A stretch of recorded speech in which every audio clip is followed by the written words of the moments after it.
Welcome back. Guts here. Um, Last time, joined me, we were playing the Prelude to Ghostwire Tokyo. So, today I'm going to go ahead and continue playing the visual novel that is the prelude to the main game. And where we left off, Ryoko had just tried to reach out to some investigators. So, here we are. Dear Mr. Investigator Person, hello, how are you? I'm not good and I need your help. Monsters got my best friend Sosuke. Rinko sits up in the chair. She zeroed in on one of the dozen monitors from across a makeshift command center stuffed into this cramped Tokyo apartment. It happened near the manhole. Please help me get it back. Data flies across the screens, seemingly too much. Charts and graphs, maps and mathematical equations, even social media feeds and open case files. Somehow, through all those screens and all that clutter, Ryuta's message catches Rinko's eye. Sounds desperate, but it could be just some bored kid trolling us. Calm and confident, Rinko insists on balancing compassion with skepticism in her analytical approach. On the other hand, that manhole is within the vicinity of several recent incidents. Maybe he is involved. She knows what she thinks, but she also knows no one can protect Tokyo all by themselves. Trusting your teammates is the only way to keep everyone safe. What do you make of it, Ed? Ed squints and takes a single deep breath as he turns to the screen. He has something to say but holds it back. Technology is easy. People are hard. Instead of speaking up, he places a small recorder on his desk. Presses play. As the audio begins to roll, Ed turns and walks away. I've heard intriguing stories about so-called manhole girls in Japan. Vengeful ghosts of bullied students said to trick other children into following them into the sewer, from where they never return. If any information turns up about such anomalies, I'd be keen to investigate, though I speak purely out of personal interest. It might not be enough to make the rest of my team pursue it without further evidence. Okay, safe to say, since you somehow found the time to record something this specific about a single urban legend, you want to look into it. Ed is already engrossed in other work. He doesn't respond. He certainly doesn't notice when Rinko rolls her eyes.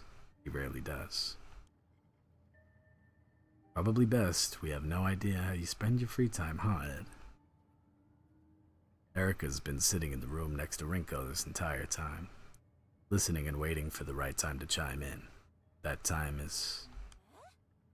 Want me to check it out? I don't think so, Erika. Could be dangerous. What if something happens to you? Seriously? You don't trust me to go out by myself for 5 minutes in the middle of the day? At just 16 years old, Rinko might be right not to trust Erika on something dangerous. But Rinko knows that Erika has shown maturity beyond her years. She gives Erika an almost sisterly look of skepticism. You know it's not that. Rinko quickly turns back to her monitors and away from Erika. But for all her maturity, Erika can't quite keep from pouting. Stop making that face. Besides, we've got our very own private detective in the vicinity already. I'll have him take a look.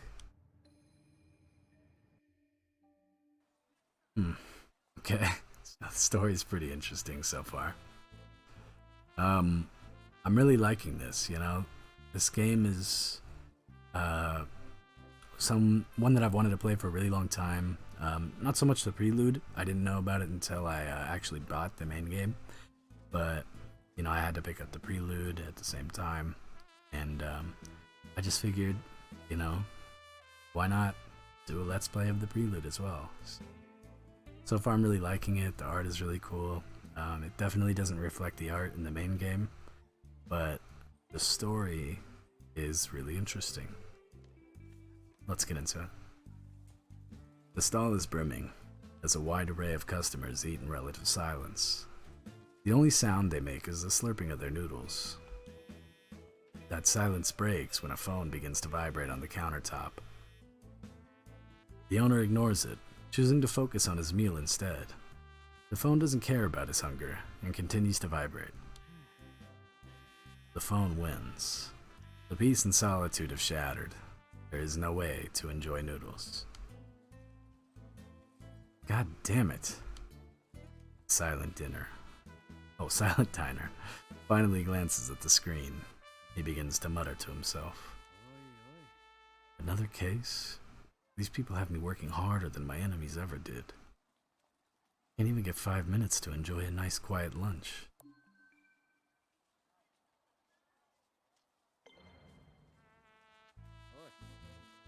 Let me guess, I'll be risking life and limb. That why you let it ring for so long? Too scared to pick up? You know the exact day I stopped being scared of anything.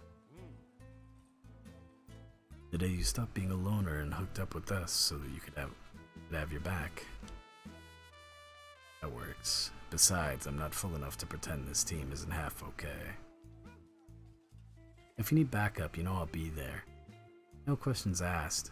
I already volunteered, but right now there's nothing dangerous to be worried about. It's a simple check-in on a report of some suspicious activity that might not be connected to the phenomena we've been looking into. It's always the simple cases that go south the fastest. You know what? You're right. Maybe Erica should run point on this one. Sure, she's just a kid, but you're busy, so... Whoa, hold up. Let's not sacrifice the rookie to make me look bad.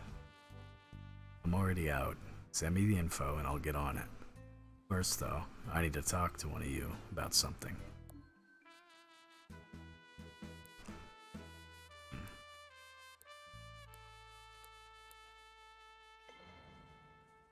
You know what, on second thought, I've heard everything I need. Just point me in the right direction and I'm sure I can figure out the rest. So that was pretty interesting. That was my first real choice. I mean, I could choose which articles to read, but I'm not sure if that had consequences, actually. That's something that I might look into a little later, see if perhaps choosing to talk to one of them instead of keeping to myself actually leads this in any different direction.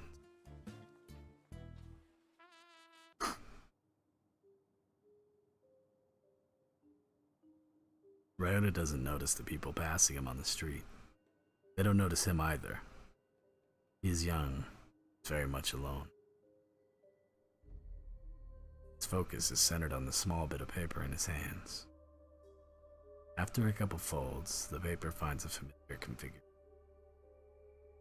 With the head, arms, and body, it takes shape. A palm-sized person stands in his hand. As Ryota inspects his creation, someone who's been observing him from afar steps out from the shadows.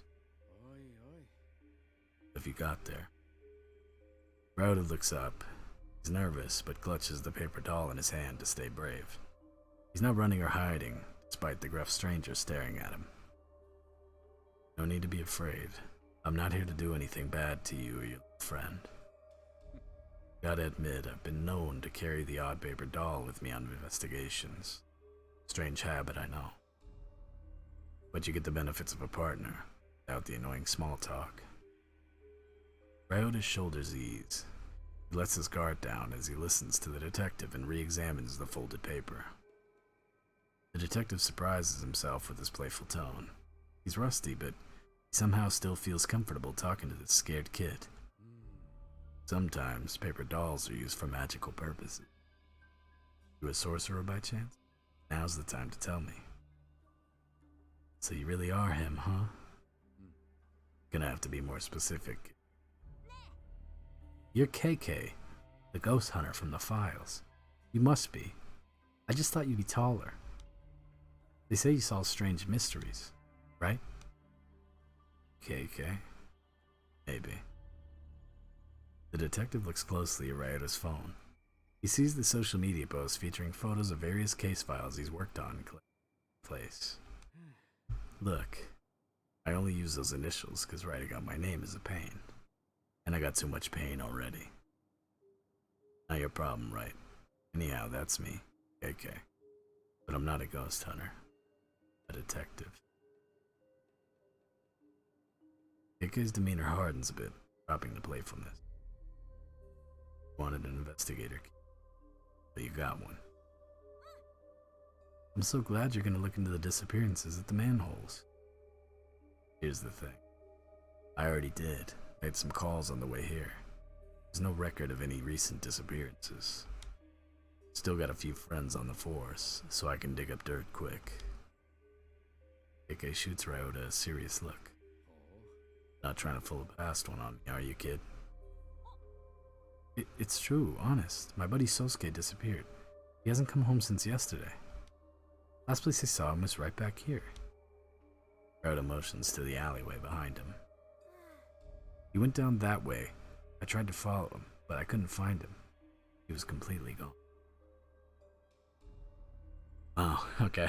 So, yeah, this one's definitely getting pretty interesting. I really like this game a lot.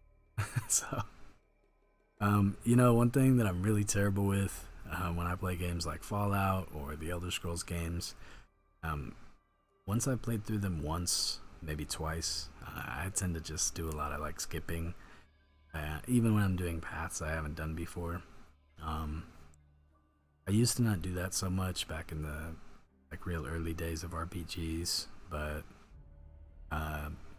sometime around the time that Skyrim came out, I just started to get a lot more impatient with exposition and dialogue and started skipping it, and I hate it. I hate doing that, actually. I just want to get to the gameplay a lot of the time.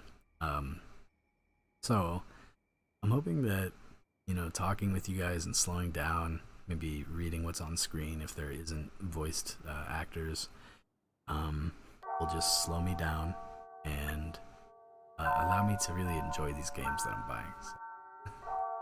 But anyway, really please, like I said in the last video, tell me what you think of this format. And thank you for liking, commenting, subscribing, for everything that you do. Have a good day.